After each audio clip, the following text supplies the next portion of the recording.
When I was younger, I was always swamped with negative emotions.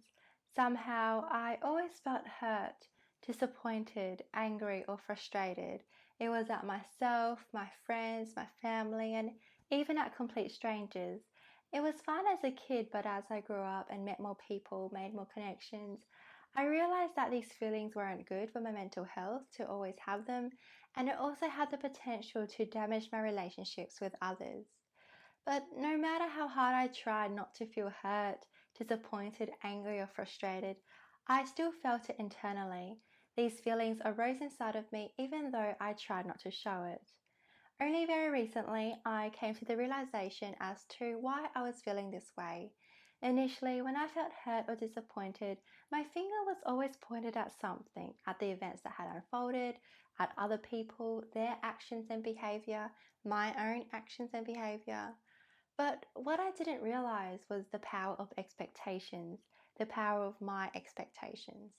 I expected things to happen in a certain way, and when they didn't fall into place, I became hurt and experienced all these negative emotions. I have been thinking about this topic for a while now, and I figured that we all have expectations of three things: the world, of people, and of ourselves.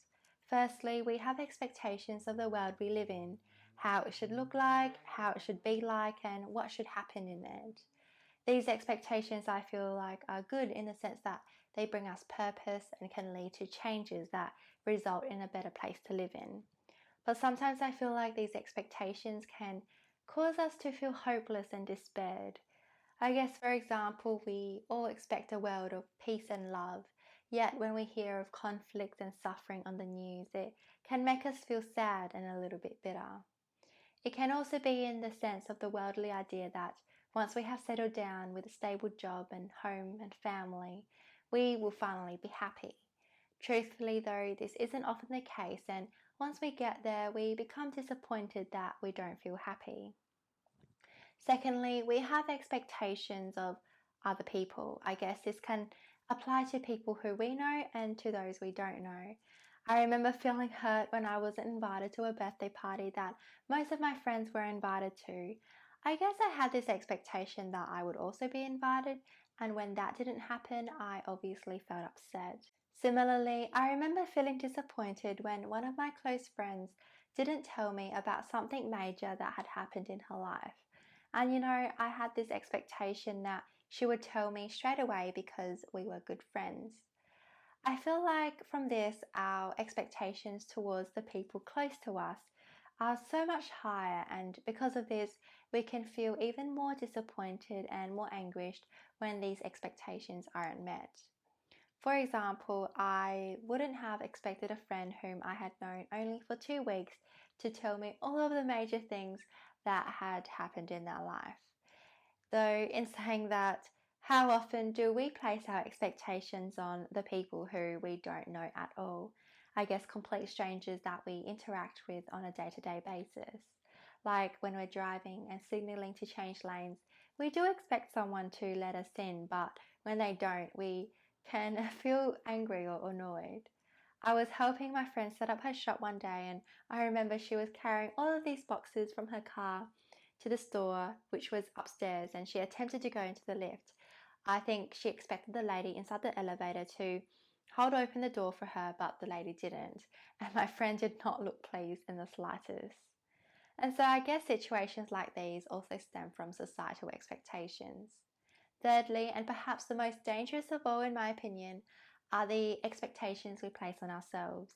We expect ourselves to look and act a certain way, and possibly to live the mainstream definition of a successful life. And while I do agree that they may set a baseline for our goals and ambitions, more often than not they do bring negative emotions and stress into our lives. Because what happens when we do not meet all of the expectations that we have put onto ourselves?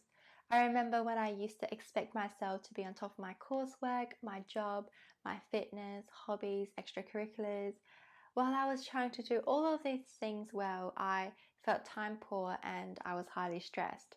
It eventually became too overwhelming that I lost consistency and I started to not meet my targets and goals. This eventuated in me feeling like a failure, and I was regressing into bad habits.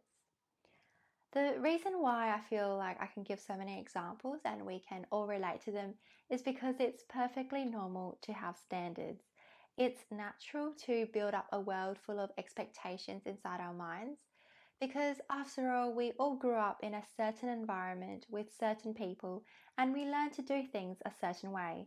So we come out of this with our own set of ideals and beliefs that we start to project onto the world. Even if we don't explicitly think it or say it, we end up believing that this is the way someone should act, behave, drive, or even live their life. But on the other hand, we should remember that people grow up in their own world with their own ideals and expectations too, and it may not align with what ours are. I remember moving in with my fiance a few years ago, and it was quite interesting to observe how we did things differently. And obviously, there were the times when we expected each other to do things our own way. I think previously I lived my life with a lot of expectations. This and the combination of my upbringing, my personality, and perception of the world caused me a lot of grief. What I didn't realize was that I tried to bend things to fit them into the margins of my own expectations. But when I started to lower and prioritize my expectations, I became a happier person, and it was very liberating to not constantly feel frustrated, hurt, or disappointed when my expectations were not met. There is this quote from Alexander Pope, an English poet from the 18th century. Blessed is he who expects nothing, for he shall never be disappointed. The fact of the matter is, when we expect something, we're setting ourselves up to feel let down if that expectation doesn't eventuate. I feel like life would be much more pleasant for us to have little to no expectations, and so when things don't turn out as planned, we don't get caught up in what was meant to happen. Truthfully, though, this is easier said than done. We all have a natural tendency to have expectations, and so asking ourselves to not do so is quite unrealistic. What I feel like we can do though is lower and prioritize our expectations. We lower our expectations of others not in an egotistical sense, but rather to let other things like our patience, our sympathy, kindness, and compassion shine through. We can also sort through the things that truly matter to us and hold on to these expectations because we know that they are of significance.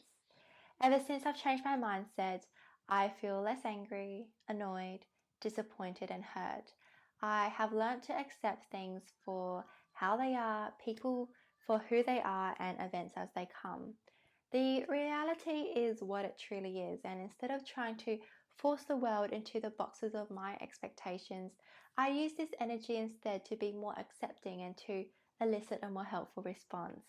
For example, when a friend is late to lunch, instead of holding on to that expectation that they should have been here on time and ruining the moment, I try to focus on enjoying our time left together.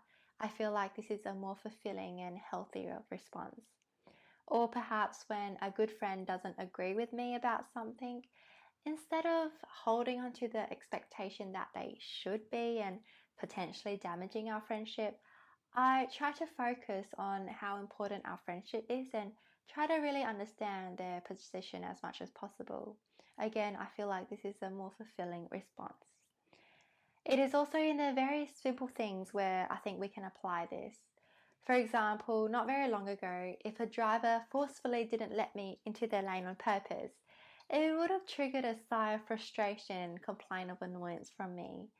Even if it didn't seem like it, I'm sure I would have brought some of that negative energy into the rest of my day. Now, because I have lowered my expectations and place no significance whatsoever into that aspect of my life, it literally doesn't matter to me that they did this and I don't feel upset. But I don't want you guys to take away that having no expectations means having no standards, morals, or boundaries. That's definitely not the message I'm trying to get across here. Living a life with limited expectations doesn't mean we have no values. It just simply means we prioritize and place emphasis on the expectations we find are most significant to us. essentially putting our expectations where they matter. For example, even though technically, in terms of driving rules and courtesy, the driver was supposed to let me in his lane a few seconds after I've indicated, but realistically, for me to put a lot of significance into that expectation that he should have and holding onto that feeling for quite some time, I think that doesn't serve me any real good purpose.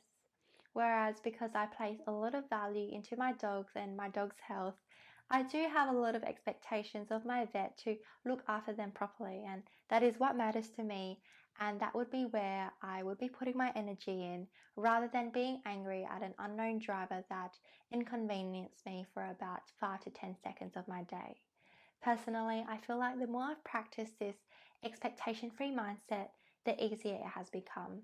As a result, I have found that I am holding on to less negative energy, I'm happier, more content, and feel liberated from the expectations of others and especially of myself. Thank you guys for listening to me. I hope that I've given you something to ponder about today or for the next few days. This topic is quite important to me because it has really helped me to let go of things. I used to be a person who dwelled and held on to things, but this concept has really helped me a lot. So I really wanted to share it with you guys. Anyway, thank you for listening. Don't forget to comment, like, and subscribe, guys. Have a good day, and I'll see you guys in the next video.